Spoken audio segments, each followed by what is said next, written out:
I went to DPS not to get into IIT. I went to DPS to meet girls, right? And when I went there, no disrespect, but I didn't like the girls there. I said, I'm happy with my own boys only. So I went back. And after that, I heard that the DPS principal said, no matter what, I'm not taking any Columbans back into my school ever. The Delhi you see today, a lot of it was formed in the years 1980 to 1982. Why? Because 1982 we hosted the Asian Games. Most schools are co-ed now, but at that time we used to have a lot of non-co-ed schools. We had all boys schools like Mount St. Mary's, St. Xavier's, St. Columba's School. We had, of course, then we had all the all-girls school, which we were more interested in. Loreto, Carmel, CJM, Martyrdale, Presentation Convent, St. Thomas. So it was all a very kind of a close-knit community.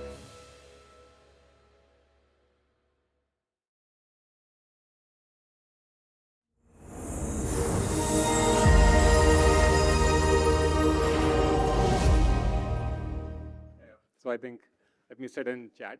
So let's just have a show of hands. How many of you in this room have gone to school? Right? That's an obvious question. Now, how many of you look back with fond memories about school? Okay, all of you who don't look back with fond memories, why? Who doesn't like the school? Okay, so school, we never like when we are in school. All that pressure about exams and discipline. We just want to be free birds. We want to run away from school. We want to run away from homes. How many of you want to just run away from your homes only when you are in school? Right? So I think that, but the thing is, the room here has, guests of all age groups. And I think the older you get, the more you kind of lay, value to nostalgia. And so I think that's something, I guess that's what maybe prompted me to write the book Charlie's Boys.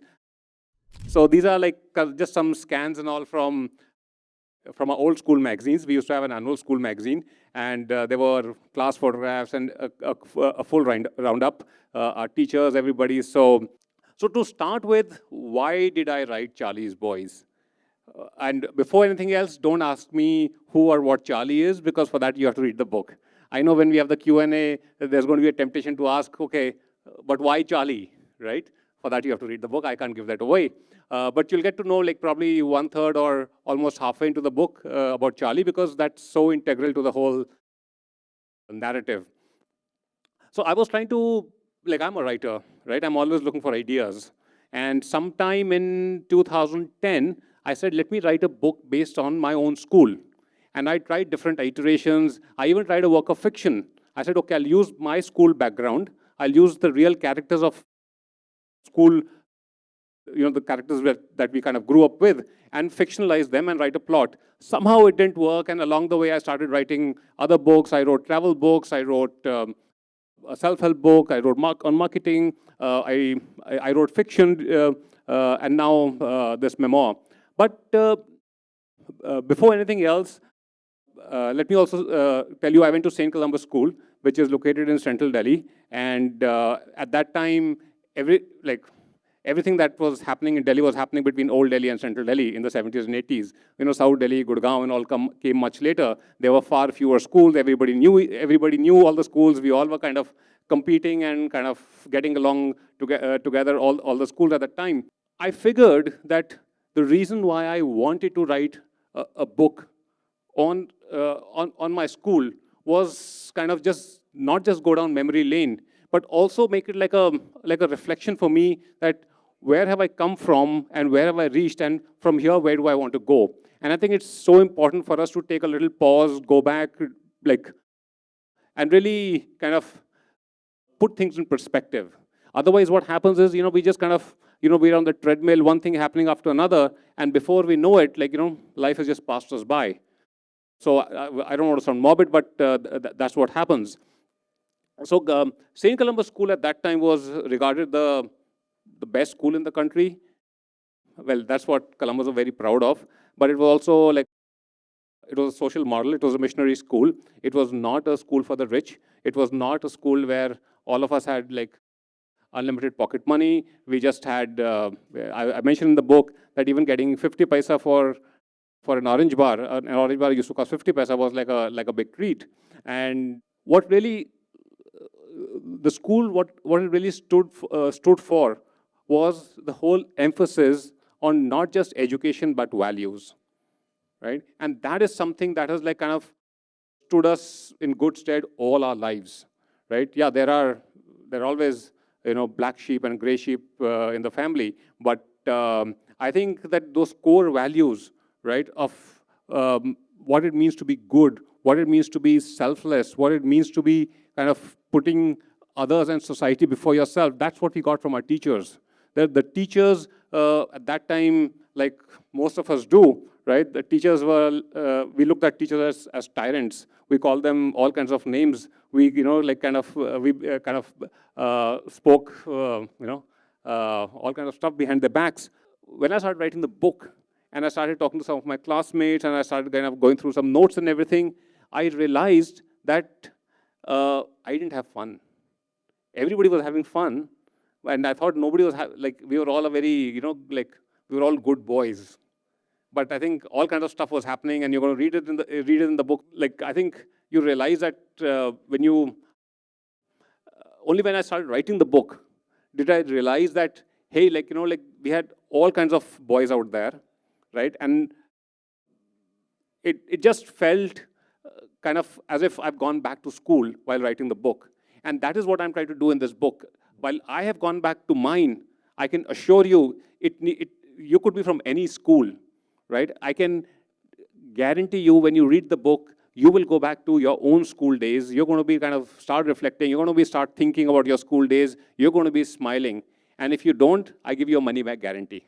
Come back and sell the book back to me, right? So, but that's on a lighter note. I think what also stood was kind of lifelong friendships, right? Because again, like boys you grew up with when you were like 5 years, right? And when you graduated from school, you were 18, right? These were the formative years. We may not have been in touch with each other for years. Maybe we got reconnected on Facebook. Maybe we got reconnected because there was some 25th Silver Jubilee and kind of reunion or something, right? But we met as if like only yesterday we were in school together, right? And I mentioned this, like we met like brothers, and we stayed brothers, right? Okay, we had our fights in schools. There were some of us who don't agree even now. But I think that bonding stays with you. And that is also that, and I feel that staying in the same school from KG to 12 has a very strong merit to it, right? Otherwise, I've spoken to people who've gone to multiple schools for reasons, sometimes it was beyond their control, sometimes they just chose to be in various schools. But I think staying in the same school for 13 years had its own impact. In fact, I mentioned an anecdote in class 11. I suddenly decided that I want to go to Delhi Public School, Arkipuram, right? And why? Because everybody said like if you want to prepare for IIT, you have to go to DPS Arkipuram because they had that ability section. I'd done well in class 10 boards. I got admission immediately. I went there for 3 days. I went there. 3 of my friends also followed me. Chalo, hum bhi chalte hain, right? And after 3 or 4 days, I came back. I said, I don't want to stay here, right? By then, my seat had been given to somebody else, but then the principal had to accommodate us because I was one of the boys there, right? And 2 of my friends also came back. But what nobody knew that I went to DPS not to get into IIT. I went to DPS to meet girls,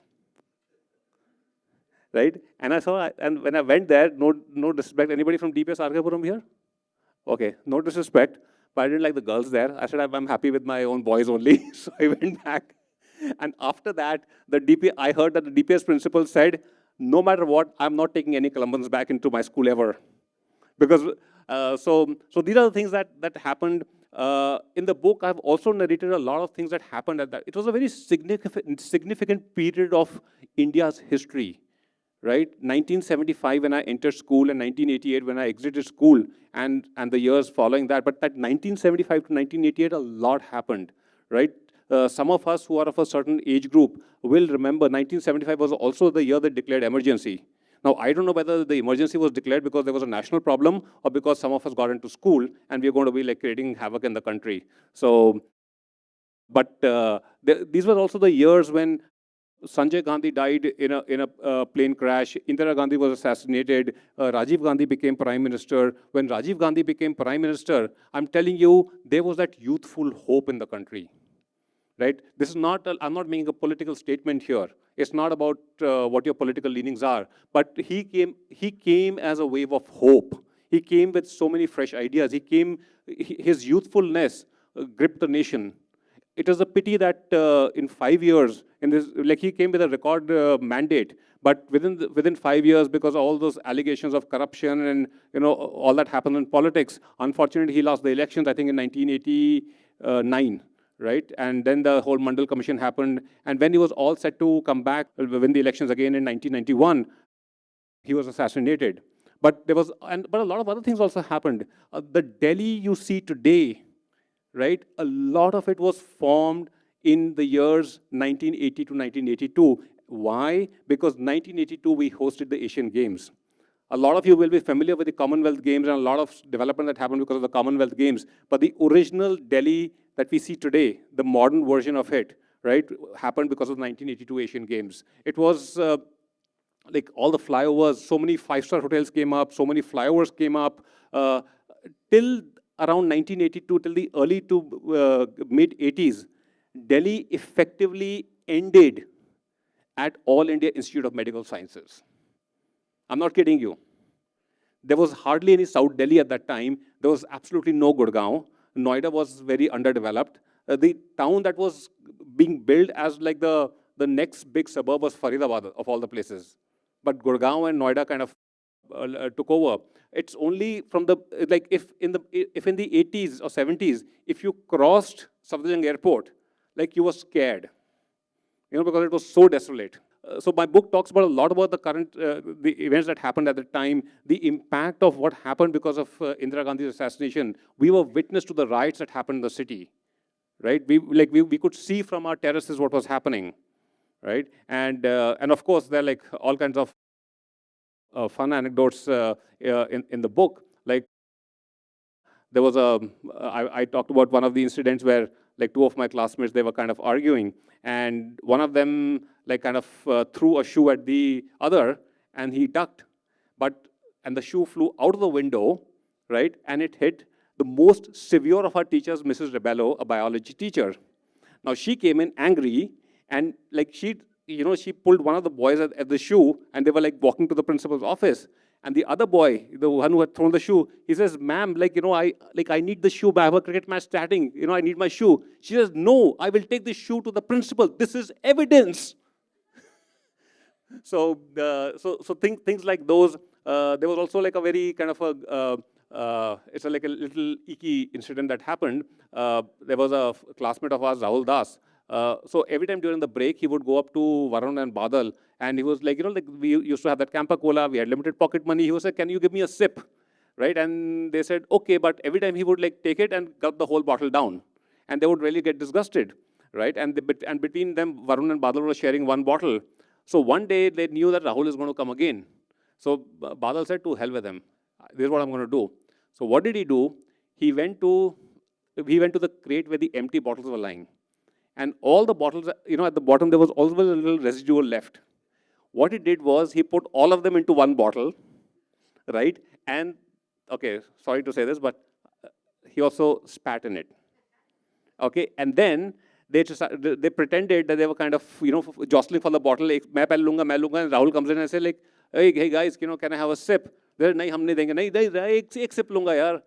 And then he took it and he drank it. And then Badal also told him what happened. He says, "Nahi yaar, tum jhoot bol rahe ho, aisa nahi ho sakta." They कहते, "Nahi, हमने किया है."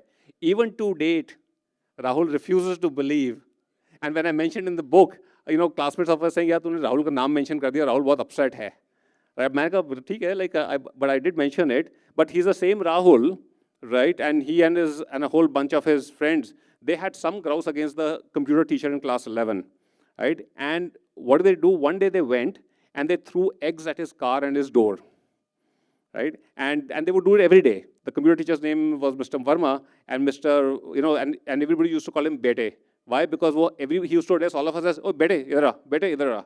So one day, Mr. Verma hid behind the bushes, and when these boys came, right, he tried to catch them. Everybody ran away, but Rahul was the only one who got caught, right? So Rahul, he dragged Rahul into this house, but somehow at that time there was hardly any telephony, there was hardly anything. But within half an hour, Rahul's father landed up. Right now, if there's one man that Rahul used to be scared of, was his father. So imagine what terrific personality he might have been. But here, he was not here to scold Rahul. He went to Mr. Verma and he says, if you don't let my son go immediately, I'm going to call the police and charge you with kidnapping my son. Mr. Verma, there were no witnesses, but people say he started crying, right? So these are like some of the, again, these are some of the anecdotes I've mentioned. I mentioned the songs we used to sing. We had our own anthems. There was like, yeah, so the book is full of that. And the whole idea of this book, right, it's not just for students of St. Columba School. It is for anyone, and irrespective of what your age group is. And especially for girls, you should get an insight into how boys behave and think. Right? And of course, most schools are co-ed now, but at that time we used to have a lot of non-co-ed schools. We had all boys schools like Mount St. Mary's, St. Xavier's, St. Columba's School. We had, of course, then we had all the all-girls school, which we were more interested in: Loreto, Carmel, CJM, Mater Dei, Presentation Convent, St. Thomas. So it was all a very kind of a close-knit community. There were, like, you could count the number of good schools in the city on your fingertips, but now you need your fingertips, you need your toes, you need a full supercomputer, because there's so many schools that have opened. So yeah, so that's what my book is all about. It's called Charlie's Boys. Boys because we're all boys, and Charlie is something that you need to discover for yourself when you read the book.